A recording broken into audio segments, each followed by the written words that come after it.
TikTok account দুইভাবে delete করা যায়। একটা হচ্ছে পার্মানেন্টলি ডিলিট, আর এই ডিলিটটা যদি আপনি করেন তাহলে টিকটক অ্যাকাউন্টের অস্তিত্ব আর কেউ খুঁজে পাবে না। কারোর সাথে আপনি ইনবক্স করেছেন, রিয়েক্ট দিয়েছেন বা কোনো পোস্ট করেছেন, ভিডিও পোস্ট করেছেন, যা করেছেন সব চলে যাবে। আরেকটা হচ্ছে ডিএক্টিভ, আপনি যদি এটা করে রাখেন তাহলে সেম সব কিছু চলে যাবে, অর্থাৎ আপনার অ্যাকাউন্টের অস্তিত্ব কেউ সার্চ করে খুঁজে পাবে না, আপনাকে কেউ ফলো করলে সেও খুঁজে পাবে না, এবং আপনি যাকে যাকে রিয়েক্ট দিয়েছেন, কারোর সাথে ইনবক্স করেছেন, সব কিছু কিন্তু চলে যাবে। বাট আপনি যদি পরবর্তীতে আপনার আইডি এবং পাসওয়ার্ড দিয়ে লগ ইন করেন, সেটা 2 মাস, 6 মাস, 1 বছর পরে হোক, আপনি কিন্তু আবারও টিকটকে ফেরত আসতে পারবেন এবং আপনার সব কিছু ফেরত পাবেন। আপনার পোস্ট, আপনার রিয়েক্ট, ইনবক্স সব কিছু ফেরত পাবেন। সো আপনাদেরকে আজকে আমি দেখাচ্ছি যে কীভাবে পার্মানেন্টলি আপনার টিকটক আইডি ডিলিট করবেন। চলুন তাহলে শুরু করি। ফার্স্ট অফ অল আপনারা যে কাজটা করবেন, টিকটকের অ্যাপে চলে যাবেন।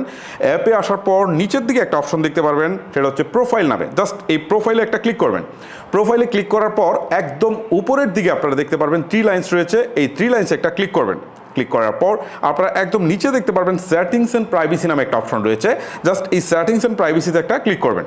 ক্লিক করার পর একদম উপরের দিকে দেখতে পারবেন এখানে অ্যাকাউন্ট নামে একটা অপশন রয়েছে, অ্যাকাউন্টে ক্লিক করবেন। অ্যাকাউন্টে ক্লিক করার পর একদম সবার নিচে খেয়াল করেন deactive or delete account. So এই ডিএক্টিভ অর ডিলিট অ্যাকাউন্টে ক্লিক করবেন। ক্লিক করার পর আপনার সামনে এরকম একটা ইন্টারফেস চলে আসবে।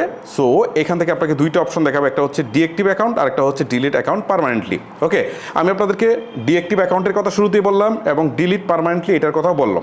এখন যদি আপনারা পার্মানেন্টলি ডিলিট করেন, ঠিক আছে, তাহলে যেটা হবে সাময়িকভাবে আপনার অ্যাকাউন্টটা ডিলিট হয়ে যাবে, অর্থাৎ আপনার টিকটক থেকে অস্তিত্ব টোটালি বিলীন হয়ে যাবে। বাট 30 দিনের মধ্যে যদি আপনি আইডি এবং পাসওয়ার্ড দিয়ে লগ ইন করেন ডিএক্টিভির মতো, ঠিক আছে, তাহলে কিন্তু আপনি আইডিতে ফেরত আসতে পারবেন। বাট 30-এর পরে যদি 31 দিনও হয়ে যায়, আপনার আইডি পার্মানেন্টলি ডিলিট হয়ে যাবে, অর্থাৎ আপনি আর এটাকে ফেরত আনতে পারবেন না। সো আমি পার্মানেন্টলি ডিলিটটাই দেখাচ্ছি। পার্মানেন্ট ডিলিটের উপর ক্লিক করছি। ক্লিক করার পর এখান থেকে যে কোনো একটা কারণ সিলেক্ট করতে হবে যে আপনি কেন এটাকে ডিলিট করতে চাচ্ছেন, ঠিক আছে। সো আমি এখান থেকে কোনো একটা কারণ সিলেক্ট করে দিলাম, দেওয়ার পর হচ্ছে কন্টিনিউ অপশানে ক্লিক করে দিলাম। ক্লিক করে দেওয়ার পর আমার সামনে এরকম একটা ইন্টারফেস চলে আসছে। এখান থেকে বলছে রিকোয়েস্ট ডাউনলোড, অর্থাৎ আপনি টিকটকে তো অনেক ভিডিও ডাউনলোড করেছেন, অনেক কিছুই করেছেন। সো সেইগুলো যদি আপনি চান যে আমি ডাউনলোড করে রাখবো, তাহলে রিকোয়েস্ট ডাউনলোডে ক্লিক দিলে তারা কিন্তু আপনাকে পরবর্তীতে এই ডাউনলোড সব কিছু দিয়ে দিবে আপনাকে। আর যদি মনে করেন যে না কিছু লাগবে না, তাহলে নিচে দেখেন একটা চেক বক্স রয়েছে, এখানে ক্লিক দিবেন।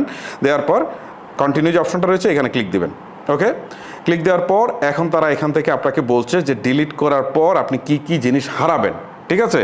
সো এখান থেকে আমি যেগুলো বললাম সেইগুলাই তারা এখান থেকে ব্যাখ্যা করেছে। সো এগুলো আপনি চাইলে পড়ে নিতে পারেন। তারপর হচ্ছে নিচে থাকে কন্টিনিউ অপশানে ক্লিক করে দেবেন।